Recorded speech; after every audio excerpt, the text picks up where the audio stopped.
et je vais vous dire ce que les gens développent habituellement sur l'hypertension, les conseils qu'ils donnent.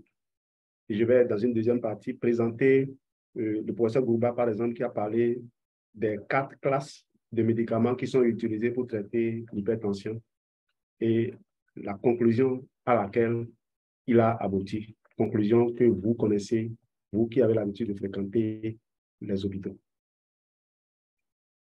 L'hypertension artérielle est l'augmentation de la pression sanguine dans tout le système artériel. Augmentation du niveau de pression qui règne dans tout le système artériel. Habituellement, on a une pression artérielle diastolique, c'est-à-dire maxima, et une pression artérielle systolique, c'est-à-dire minima. La pression artérielle systolique doit être à 14 cm ou 140 mm de mercure. La minima doit être en dessous de 90 mm de mercure. C'est-à-dire quand le cœur travaille et quand le cœur est au repos. En deçà, la pression artérielle est trop élevée et le système artériel va fonctionner à forte pression, entraînant une fatigue de tous les artères de l'organisme. Nous ne parlons que de l'hypertension dans ce développement. Alors, 14,9, ce n'est pas 14,9. Le 14, c'est la pression maximale. C'est lorsque le cœur se contracte et que tout le système artériel va emmagasiner le sang qui vient de la contraction du ventricule gauche, la partie très musclée du cœur. C'est la pression systolique ou maximale. Le 9, c'est la pression minimale. À la fin de la relaxation du cœur, la pression qui règne dans le système artériel, c'est la pression diastolique ou minimale. On considère dans le monde entier que la pression normale, c'est quand le maxima est en dessous de 14 et le minima est en dessous de 9. L'un et l'autre. Si vous avez un maxima au-dessus de 14 ou un minima au-dessus de 9, ou les deux, vous avez potentiellement une hypertension artérielle. Attention, ce n'est pas sur une seule mesure artérielle qu'on diagnostique l'hypertension artérielle, mais c'est sur toute une série de mesures prises dans des conditions réglementaires, c'est-à-dire au repos. Dans des situations où vous êtes stressé, la tension monte naturellement. Mais il y a aussi l'effet blouse blanche. Lorsqu'on prend votre tension artérielle au cabinet médical, même si le médecin n'a pas de blouse blanche, vous allez avoir une pression artérielle plus élevée qu'à la maison dans 20% des cas. Pour faire la mesure, on suggère donc la règle de 3. Cela signifie prendre la tension 3 fois le matin, 3 fois le soir, 3 jours de suite. À chaque fois, il faut respecter les mêmes contraintes avant de se prendre la pression artérielle. On ne fait rien pendant 5 minutes. Pas d'activité physique, pas d'activité intellectuelle. On ne discute pas avec sa famille. Au bout de 5 minutes, on se pose le brassard de l'appareil automatique et on appuie sur le bouton de gonflement et on se prend une première fois la pression artérielle. Idéalement, la position assise devant un bureau, comme je suis là, avec le bras qui repose sur le bureau. On préférerait les appareils de bras que les appareils de poignet, mais si jamais vous devriez avoir un appareil de poignet, le mieux, c'est de mettre la main sur l'épaule opposée. On mesure sa pression artérielle 3 fois de suite à 1 minute d'intervalle et on note l'intégralité des résultats. Un point important, ce n'est pas juste au lever qu'il faut prendre la tension le matin. Il faut faire ces petites affaires, éventuellement prendre son petit déjeuner et ensuite mesurer ses chiffres de tension artérielle. Ne pas mesurer la tension dans l'heure qui suit le repas. Si c'est des fruits que vous avez mangés au petit déjeuner, c'est bon. Mais si vous mangez des œufs, du maïs, des tartines, évitez de mesurer votre tension artérielle après le repas parce que pendant la digestion, on a une baisse de la tension artérielle. C'est vrai aussi pour le dîner. Le soir, on propose l'automesure, soit avant le dîner, soit longtemps après, au moins 1 heure après le dîner. Faire la moyenne de tous les chiffres. Dans un deuxième temps, on calcule la moyenne de tous les chiffres obtenus lors des différentes mesures. Si vous obtenez au-dessus de 135, soit 13,5 pour le premier chiffre, au-dessus de 85, soit 8,5 pour le deuxième chiffre, alors vous êtes potentiellement hypertendu. Vous comprenez donc que le 14,9 du cabinet médical correspond à 13,8, 8,5 à la maison. Gravité. Les Américains appellent l'hypertension les silent killers. Effectivement, l'hypertension artérielle, dans plus de 90% des cas, ne donne aucun symptôme. Les personnes sont malades sans savoir qu'elles sont malades et cette absence de symptômes ne doit pas nous rassurer puisqu'on sait bien que le risque de complications n'est pas du tout dépendant de l'existence de symptômes, mais dépendant du niveau de pression élevé. Vous avez peut-être 16-10 et vous n'avez absolument pas l'impression d'être malade. Pourtant, vous êtes à risque de développer des complications cardiaques, cérébrales, rénales, ainsi de suite. Toute une série de choses qu'on aimerait bien vous éviter. Infarctus, AVC, hémorragie cérébrale, anévrisme de l'aorte, cécité, insuffisance rénale, la fibrillation atriale, l'insuffisance cardiaque, la démence. Au moins, cette démence-là est réversible. L'hypertension artérielle va toucher tous les organes et tous les organes vont être vascularisés à un niveau très élevé, trop élevé de pression artérielle, ce qui va générer toute une série de problématiques d'insuffisance d'oxygène qui arrivent aux organes, par exemple du muscle cardiaque. Bref, des complications sur tous les organes de l'organisme. Pas de symptômes, mais de petits signes d'alerte. De temps en temps, les personnes hypertendues ont quelques symptômes très légers, par exemple. Le fait d'avoir des maux de tête, c'est banal d'avoir les maux de tête, mais dans l'hypertension artérielle, c'est un peu plus fréquent. Les maux de tête sont souvent situés le dos, au niveau de la nuque. Bourdonnement dans les oreilles, avoir de temps en temps des mouches volantes devant notre champ visuel. On a l'impression que des mouches volent devant notre champ visuel. Parfois, quelques vertiges. Ce sont de petits symptômes qui, en général, n'alertent pas, qui sont fréquents chez des personnes hypertendues et qui peuvent être des éléments de diagnostic de l'hypertension artérielle. Les facteurs. Lorsqu'on est jeune, c'est rare d'être hypertendu. On considère qu'à 20 ans, le risque d'hypertension est de quelques pourcents. Et ce sont les formes un peu particulières d'hypertension artérielle. Ensuite, au fur et à mesure que l'âge avance, le risque d'hypertension artérielle augmente. À l'âge de la retraite, 60-65 ans, on est tellement à risque d'être hypertendu qu'on est plus fréquemment hypertendu que normal tendu. Plus de 50% de la population de 60 ans présente une hypertension artérielle. Donc, c'est une maladie a priori rare pour les jeunes, mais une maladie extrêmement banale pour les personnes âgées. 70% à 70 ans, 80% à 80 ans. Les hommes ont ce sentiment d'invulnérabilité jusqu'au jour où ils ont un premier pépin de santé. Quand les hommes vont bien, ils ne vont pas chez le médecin, alors que les femmes sont plus sujettes à aller chez le médecin, notamment pour le suivi gynécologique, le suivi des grossesses. Et elles sont plus raisonnables que les hommes. Avant la ménopause, il y a un tout petit peu moins d'hypertension artérielle chez les femmes que chez les hommes.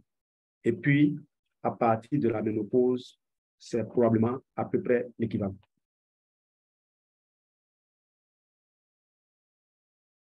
Les causes principales. Dans moins de 5% des cas, l'hypertension artérielle est secondaire à une autre maladie. Par exemple, à une maladie hormonale, à une maladie des reins et à toute une série d'autres maladies. Dans 95% des cas, cette hypertension, c'est ce qu'on appelle l'hypertension essentielle. Ça veut dire qu'on ne trouve pas de cause à cette hypertension. C'est en partie le vieillissement, notre patrimoine génétique. Et là encore, si vos parents ont été hypertendus beaucoup plus tôt dans la vie, vous êtes plus à risque que quelqu'un d'être hypertendu assez jeune dans votre vie. Et c'est probablement en partie dû à l'environnement. Dans les populations qui mangent beaucoup de sel, on n'a plus d'hypertension artérielle. De même, pour les populations où il y a plus d'obésité, de sédentarité, ou là où on boit beaucoup plus d'alcool. Mesures communes. 1. Lorsqu'on est hypertendu, on ne doit pas fumer. Pas parce que le tabac augmente l'hypertension, mais parce que le tabac et l'hypertension, c'est un peu comme une association de malfaiteurs. Vous multipliez par 4 votre risque de faire un infarctus ou un AVC. Arrêtez de fumer si vous voulez également éviter de devenir hypertendu. La surcharge pondérale. L'obésité, si vous n'êtes pas encore hypertendu, si vous perdez du poids, vous réduisez votre risque de devenir hypertendu. Mais ça marche aussi lorsqu'on est hypertendu. Si vous êtes hypertendu et que vous réussissez à perdre 10 kilos, vous allez probablement être traité avec moins de médicaments. La sédentarité, qui est un poison pour le système cardiovasculaire, si vous avez de l'activité physique, même de la marche, tous les jours, vous améliorez vos chiffres de pression artérielle et vous réduisez vos risques d'être hypertendu. L'alcool. On peut consommer au maximum 10 verres d'alcool par semaine. Si vous n'êtes pas consommateur d'alcool, n'en prenez pas. Il y a beaucoup plus de risques liés à la consommation d'alcool que de bénéfices potentiels liés à la consommation d'alcool. Si vous divisez par 2 votre consommation d'alcool, vous gagnerez 2 mm de mercure. Pour quelqu'un qui consomme par exemple 4 verres d'alcool par jour, en répétant bien sûr les maxima de 10 verres, lorsqu'il divise par 2 en passant à 2 verres maximum par jour, il réduit ses chances. Et contrairement à ce qu'on dit sur l'alcool, jamais, au grand jamais, aucun médecin n'a promu la consommation d'alcool pour protéger le cœur et les vaisseaux. C'est des messages mal notés. Et même ce médecin, pendant que je l'écoutais, le journaliste qui l'interviewait a dû l'amener à repréciser sa pensée. Il a dit la chose comme ça, et si on n'est pas averti, on va croire qu'il l'encourageait. Il a dû repréciser et il a donné ces détails. Donc, ce n'est pas nécessaire de boire de l'alcool. On ne veut pas vous manquer de respect, vous faire culpabiliser. C'est pour ça qu'on ne vous bouscule pas trop quand vous en buvez. Mais ne croyez pas que c'est une obligation. Et malheureusement, quand vous allez voir des amis qui boivent, ils veulent vous obliger à boire aussi en vous disant il faut quand même un peu d'alcool dans le sang.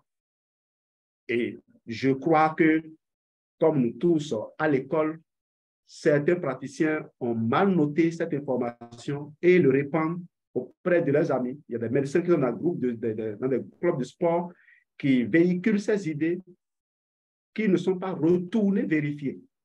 Et c'est juste ça la clé. 5. Le sel. Lorsqu'on est hypertendu, si vous réduisez votre consommation de sel, vous allez réduire le chiffre de votre hypertension artérielle. Certaines personnes sont plus sensibles au sel que d'autres. Eh bien, il y a des gens qui consomment beaucoup de sel, qui ne font pas de l'hypertension.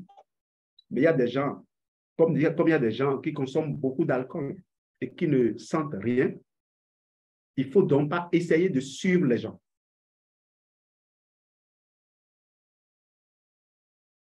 Les médicaments, et là, c'est un autre communicateur, le professeur Bourba. Il a présenté 4 classes. Il a parlé de 4 classes thérapeutiques. Les diurétiques. Et il avertit qu'il faut quand même se méfier de la fuite de potassium et surtout de la déshydratation chez les personnes âgées. Et vous allez voir que dans toutes les classes, il a averti sur le risque que ça comporte pour les personnes âgées. Et c'est là l'intérêt des protocoles que nous allons vous proposer quand on sait qu'il n'y a aucun produit, aucun médicament dans le domaine de l'hypertension qui ne comporte pas de risque pour les personnes âgées. Les diurétiques vous permettent d'uriner et en urinant, on diminue la quantité d'eau dans les vaisseaux, donc on diminue le volume de sang dans les vaisseaux et on espère ainsi faire baisser la tension. Les bêta-bloquants qui bloquent les récepteurs de l'adrénaline, il est recommandé de ne pas les prescrire en première intention. Ce que je vous dis, ça c'est le médecin qui va s'en occuper. Avoir l'information aussi vous permettra d'interroger le médecin comme beaucoup savent bien le faire. Les vasodilatateurs, très en vogue actuellement, un peu de réserve toutefois pour les personnes âgées. Et enfin, les inhibiteurs de conversion de l'angiotensine, très prescrits, mais font tousser. C'est leur effet désagréable. Par contre, il y a les ARA2 qui sont des super IEC qui n'ont pas cet effet-là. Il faut cependant faire attention à la sténose des artères rénales pour les personnes âgées. Efficacité, au dit du professeur Bourba lui-même, 20% des patients seront régularisés avec une seule classe de médicaments. On passe à 70% lorsqu'on passe à 2 classes de médicaments. Quand vous avez vu les effets, les médecins n'osent pas souvent aller à plus, parce que plus, ça fait plus de risques. Des statistiques. En France, sur 100 personnes qui sont hypertendues, 50 ne le savent pas. Donc, ce n'est pas seulement dans les pays sous-développés. Et maintenant, sur les 50 qui le savent, 25 n'acceptent pas se présenter dans les hôpitaux et donc 25 ne sont pas traités. Et sur les 25 qui sont traités, 12,5 ne sont pas régularisés. Et il a bien cette phrase-là. Il disait, on rentre en hypertension comme en religion. On n'en sort pas. C'est sa conviction. Des remarques toutefois, les ANS, les anti-inflammatoires non stéroïdiens, que les gens prennent très souvent lorsqu'ils ont des maux de tête ou ressentent des douleurs, ils le font régulièrement en automédication, neutralisent les traitements anti-hypertenseurs. L'alcool fait de même. Conclusion. L'hypertension artérielle est un problème actuel qui n'est pas résolu, malgré les traitements et les avancées actuelles. Nous sommes avec une population vieillissante. On vit de plus en plus longtemps, mais on ne vit pas plus en bonne santé plus longtemps qu'avant. Cela veut dire qu'on a une grande longévité, mais dans cette grande longévité-là, une bonne partie est passée dans la souffrance, dans la maladie. Si déjà à 40 ans, des gens peuvent faire des crises d'hypertension, avec les moyens actuels, ils peuvent rester en vie jusqu'à 80 ans, 90 ans. Mais 80 ans, 90 ans, ça fait 50 ans de souffrance avant la mort. Ils ont vécu combien d'années? Une bonne partie étant passée dans les études, c'est peut-être 10 ans que les gens ont vécu en réalité et leur vie s'est arrêtée. Et c'est pour ça que j'avertis beaucoup de parents qui négligent les alertes du corps. Ils envoient les enfants à l'hôpital et dès que le mal est calmé, ils se reposent. Je vous donne l'exemple d'une maman qui m'a contacté il n'y a pas longtemps. Le petit enfant qui n'a même pas encore 6 ans. Ça fait plus de 6 mois qu'il est suivi, qu'il prend des médicaments pour calmer les maux de ventre. Et c'est récemment que le pédiatre, poussant les analyses, a découvert ce dont l'enfant souffre. Et il y a des protocoles chez nous pour ça. Mais le pédiatre lui a dit, malheureusement, pour cet enfant qui n'a pas encore 6 ans, son problème n'a pas de traitement. Il n'y a que des calmants qu'il faut lui donner. C'est ainsi. Et on va surveiller peut-être que ça s'aggrave pour opérer.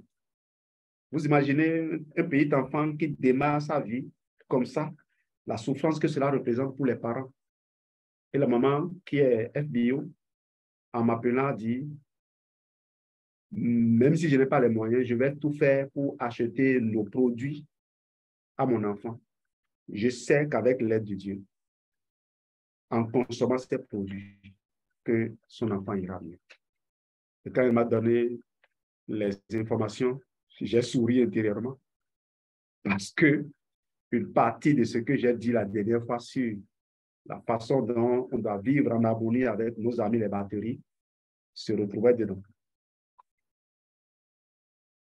L'hypertension artérielle, donc, est un problème actuel qui n'est pas résolu malgré les traitements et les avancées actuelles. Nous sommes avec une population vieillissante.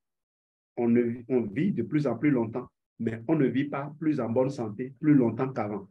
Malheureusement, ça, c'est bloqué. C'est ce qu'a dit le professeur Grouba. Donc, on se retrouve avec des gens qui survivent avec une pathologie et l'hypertension contribue à ce vieillissement pathologique. Ça, en lisant ceci, je me suis rappelé le coup de fil que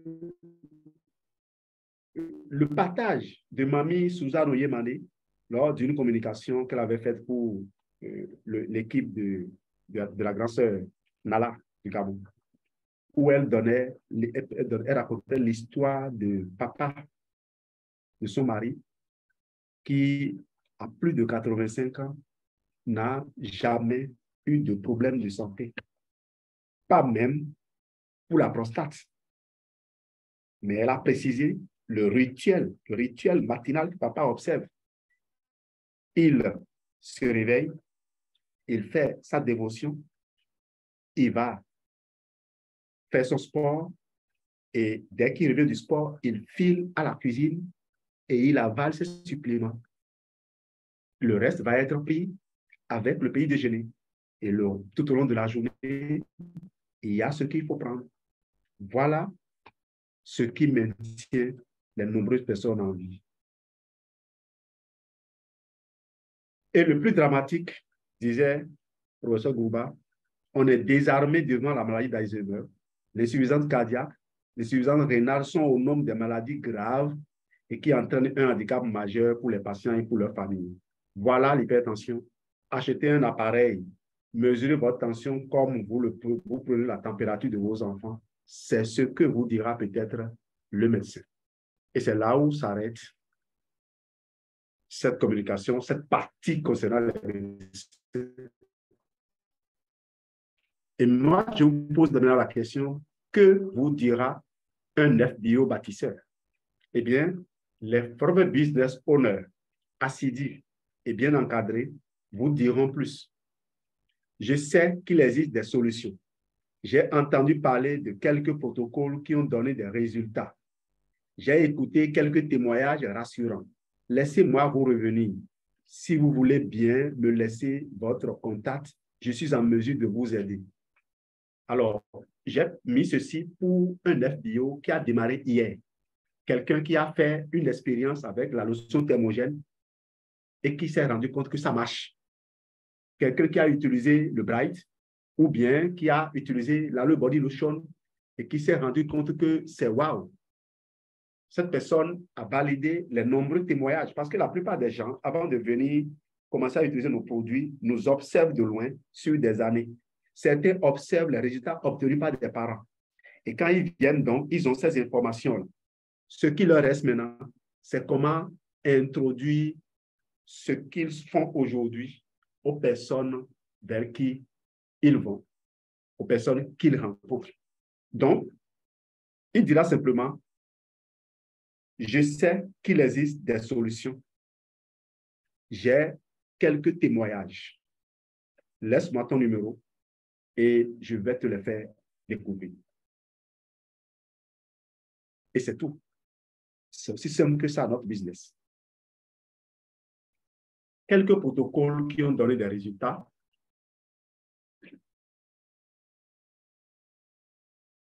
Et je vais vous donner juste un. Je vais vous donner juste un. Même si je ne l'ai pas totalement fini, vous avez déjà...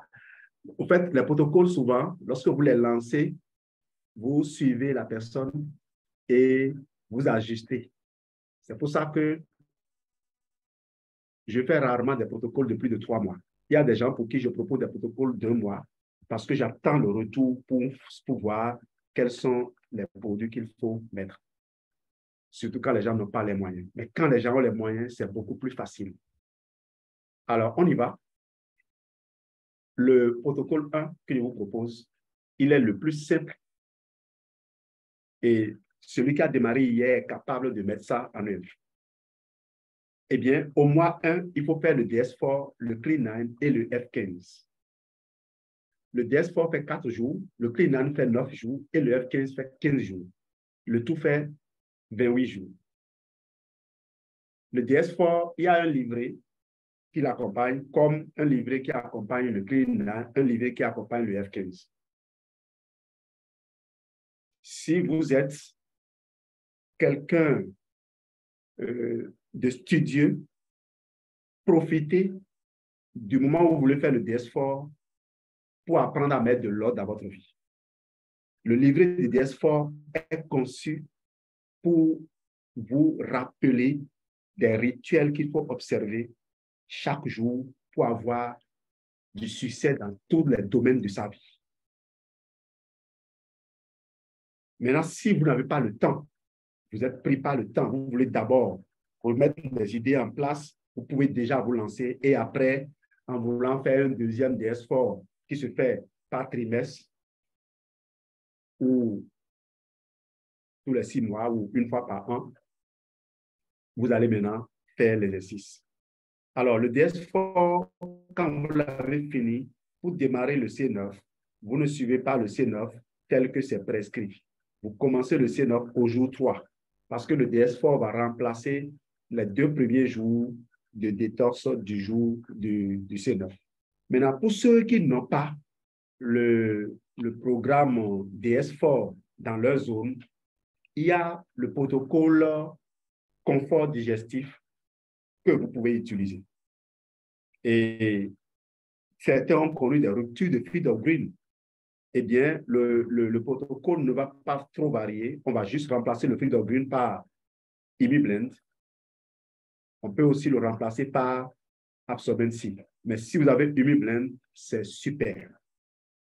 Alors, faites ce protocole avec ImiBlend exactement comme vous l'avez fait avec le feed of green. Mais cette fois-ci, mettez 20 comprimés de ImiBlend au lieu de 40 comprimés de feed of green. Ceux qui je suppose que vous êtes connecté pour la première fois. Le feed of green, là, ça contient 80 comprimés. D'accord? Donc, vous mettez 40 dans le bidon. Vous ouvrez le bidon. C'est ce bidon-là que nous, on a en Afrique. Et c'est ceci que les gens ont en Europe. Mais le DS4 nous a permis d'avoir ça en Afrique maintenant. Donc, vous mettez 40 comprimés là-dedans et vous remuez et vous consommez toute la journée. Si c'est ImiBlend, mettez 2 comprimés. Voilà, ImiBlend. Vous mettez 40 et 20 comprimés. Donc, là, il va falloir écraser parce que ImiBlend, c'est un peu plus dur. Mais feed of green, vous pouvez mettre dedans directement. ImiBlend, vous pouvez écraser. Absorber, si aussi, vous pouvez mettre dedans directement. Ça absorbe, ça se fond plus facilement. Si les gens n'ont pas les moyens que vous avez du Forever Fiber, vous pouvez aussi utiliser quelques sticks de Forever Fiber, mais c'est d'autres éléments que je recherche dans le Feed Green et le Immublend ou l'Absorbency. D'accord? Essayez ça. Vous savez, le Probi qui l'accompagne, d'accord? Le Probi qui l'accompagne, et ça dure 6 jours. Si vous faites ça, vous allez faire le programme C9 normalement. Vous allez faire le programme C9 normalement.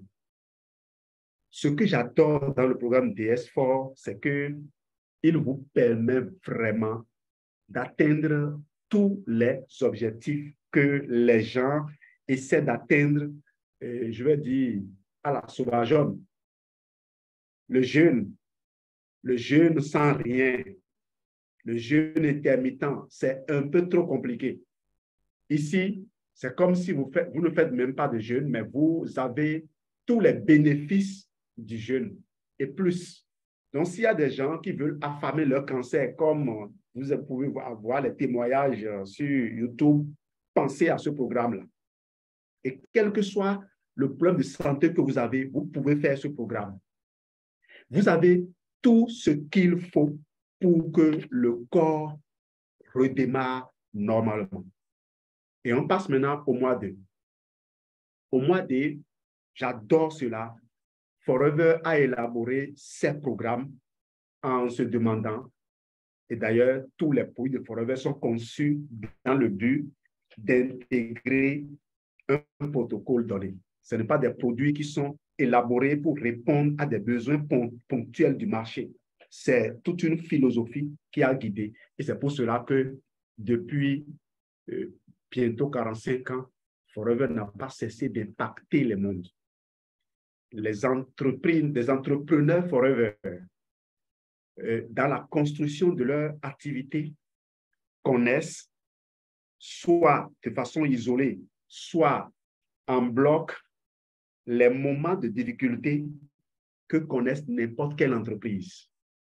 Et parfois, dans leur torpeur, des aventuriers viennent occuper le terrain. Et c'est ça qui fait que parfois les chiffres d'affaires peuvent baisser. On a vu le Burkina qui avait totalement chuté, mais qui aujourd'hui est remonté et qui fait évoluer l'ensemble de l'Afrique et même le monde entier. Beaucoup de pays aujourd'hui sont impactés par Forever, et dans des pays comme les nôtres, où il y a une certaine régulation de certaines activités malsaines, on ouvre les voies pour un business clair.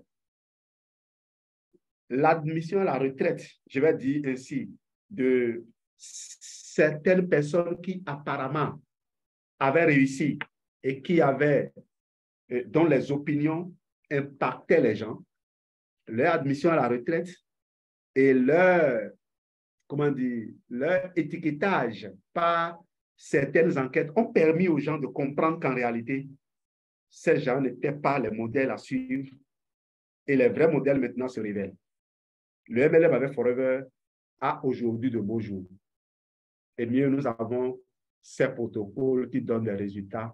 De nombreuses personnes qui ont abandonné Forever depuis des années sont revenues. Et ça aussi, ça fait tic à des enfants qui pensaient suivre leurs parents, mais les parents les ont surpris en revenant. Certains nous disaient, mais ma maman a fait ceci pendant longtemps, aujourd'hui, elle ne fait plus ça. Et quand la maman est revenue, l'enfant se demande, mais et si je me trompais? Et beaucoup d'enfants sont en train de revenir aujourd'hui étudier le système. Au mois 3, j'adore ce pack que j'ai appelé pack revêtement.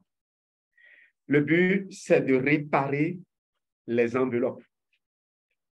Et quand vous voyez ce qui est dedans, la composition, vous pensez au cœur, vous pensez aux articulations, vous pensez aux flores microbiennes, et vous avez un cocktail d'antioxydants en variant les buvables. Et je rappelle, quel que soit votre état, vous pouvez prendre n'importe lequel de ces buvables. Au mois 4, souvent, certaines personnes qui présentent une certaine forme une certaine forme physique, je vais m'exprimer ainsi pour ne pas parler, pour ne pas mal dire les choses, veulent que une certaine partie de leur corps fonctionne bien vite. Mais pour que le sexe, par exemple, chez l'homme fonctionne, il faut s'assurer que le cœur a reçu une bonne protection. Parce que c'est le cœur qui fournit l'effort pour que le sexe puisse fonctionner. Donc, ne le sollicitez pas trop avant de lui avoir donné ce qu'il faut. C'est pour cela que je vais demander aux gens, lorsque vous faites face à des gens qui ont de ces problèmes, s'ils ont eu des difficultés par rapport à leur tension et autres, il faut prendre le temps d'aller régler le problème à fond pendant les 3 mois. On veut vivre tout le temps, n'est-ce pas? Donc, ne soyons pas pressés. Maintenant, si les gens sont trop pressés, après le Vital 5, on peut faire ceci au mois 3, mais j'insiste sur le fait que le pape revêtement, on le fasse, parce que ce n'est pas seulement pour le cœur et les vaisseaux, je le prévois pour toutes les parties du corps qui ont été affectées par une pression élevée. Vous vous rappelez ce qu'on a dit dans le développement. Quand la pression monte, c'est tous les organes du corps qui sont affectés. Et ça, ce programme, je crois que les partenaires Forever le connaissent bien. Ils doivent déjà réaliser. Maintenant, Vitolize, là, j'ai mis les 2 cesses. Il y a un pour madame, un pour monsieur. Donc, c'est 5 produits en réalité par personne. Et le buvable, ce n'est pas un seul. Il faut en prendre autant qu'on en a les moyens. On peut prendre 2 bidons par jour si nos moyens le permettent. Au mois 5, j'ai ce cocktail que vous pouvez aussi utiliser au mois 3. Ce cocktail vous aide énormément. Énormément. Vous avez là de la L-arginine qui est déjà dans le Vital 5. Vous avez de l'Atixi. Vous avez les protéines pour, si vous continuez à faire du sport, nourrir vos cellules. N'ayez pas peur. Si vous avez un cancer, n'ayez pas peur. Vous voyez, les gens déconseillent le soya pour les personnes qui ont le cancer parce qu'il y a des ingrédients allergènes dans le soya et l'allergie se produit lorsque toutes les conditions ne sont pas réunies. Et là, vous avez un cocktail d'antioxydants assez fourni. Et Forever fait dans de l'humilité en disant aux gens, faites attention, ça contient du soya. Je dis faites dans de l'humilité parce que ce n'est pas du soya, c'est un produit élaboré et on a pris soin de retirer tout ce qui peut faire mal. Et nous avons besoin de protéines pour construire toutes les cellules. Et j'ai mis le miel parce que moi, j'adore. Quand vous mélangez déjà les 3, là, vous n'avez même pas besoin de mettre le miel. Quand vous mélangez les 3, c'est assez sucré. AG+, est sucré. Le light lui-même, il est sucré. Mais si vous mettez le miel comme produit de la ruche, pourquoi pas? Si vous aimez vous faire plaisir, prenez-le. Mais si vous n'avez pas les moyens de prendre le miel, vous pouvez laisser. Et peut-être donner le miel aux enfants. Moi, je peux me mélanger encore avec l'aloe vera pour ce que je sais des bienfaits de l'aloe vera. Au mois 6, j'ai mis le nouveau flacon de gel, juste pour faire cela. Il faut avoir la possibilité, si on a les moyens, de consommer la propolis tous les jours. Et si, avec tout ce qu'on a pris là déjà, on peut maintenant venir ici et prendre ce pack-là que j'ai proposé, que tout le monde connaît d'ailleurs, lorsqu'on le voit. Je n'ai pas mis du garlic, mais vous pouvez ajouter le garlic. La propolis, ce n'est pas seulement pour les infections, mais pour renforcer le système immunitaire. C'est pourquoi j'ai mis en même temps aussi le daily. Donner au corps les moyens d'évacuer les résidus d'agents pathogènes qui auraient pu sortir de là où ils ne font pas du mal. Je crois que j'ai fini là. Je suis Jean-Louis Dessous. je suis forever. Merci. J'espère que vous avez du temps pour poser des questions ou donner quelques témoignages. Je veux bien recevoir des témoignages de gens qui ont suivi des protocoles sur l'hypertension et qui ont obtenu des résultats. Ils peuvent ne pas donner, citer les produits qu'ils ont utilisés. C'est juste pour permettre aux gens de savoir que les solutions, ça existe. Merci.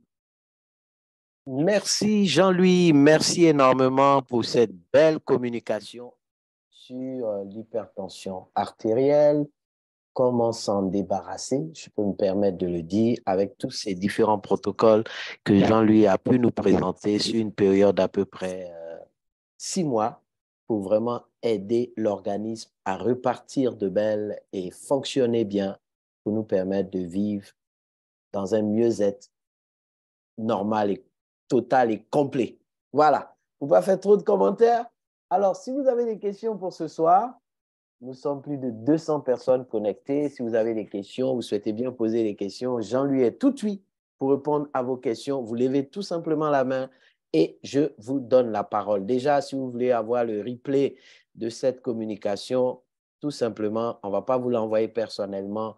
Allez sur notre plateforme Semaine des bâtisseurs sur Telegram. Toutes les formations sont là-bas. Vous avez 1 année de formation qui sont sur cette plateforme que vous pouvez utiliser pour vous former tout seul. Donc, vous allez tout simplement, vous cliquez sur le lien. Comme ça, vous êtes sur la plateforme pour les prochaines et toutes celles qui étaient déjà en ligne pour pouvoir les avoir. Alors, j'ai déjà merveille, merveille, merveille, merveille, merveille. Vous pouvez ouvrir votre micro, merveille, et puis poser votre question à Jean-Louis. Alors, merveille met du temps. On va prendre Jacqueline et Aude. Oui, Jacqueline. Oui. Ah, désolé, je vais pas poser la question comme ça. Je vais me rapprocher de la personne qui m'a invité parce que j'ai pris j'ai pris le monsieur en route, quoi. Bon, je vais me rapprocher de Léo. Désolé. Hein. Merci bien. Merci. Ok, merci à vous. Oui, Jacqueline. Bonsoir. Posez ta question. Oui, bonsoir. Bonsoir. S'il vous plaît, j'aimerais avoir le protocole du mois 3 et mois 6. Alors, pour simplifier les choses, on va laisser les autres poser les questions. Vous allez revoir le replay, ça va être plus simple. D'accord? On va laisser l'occasion aux autres personnes de poser les questions. Tout à l'heure, vous allez voir le replay dans la plateforme Telegram. Ça va être plus simple. OK? Voilà. OK, merci beaucoup. Voilà. Donc, on va prendre une autre personne qui a une question pour gagner du temps. Il nous reste que 10 minutes. Il reste 10 minutes. Oui.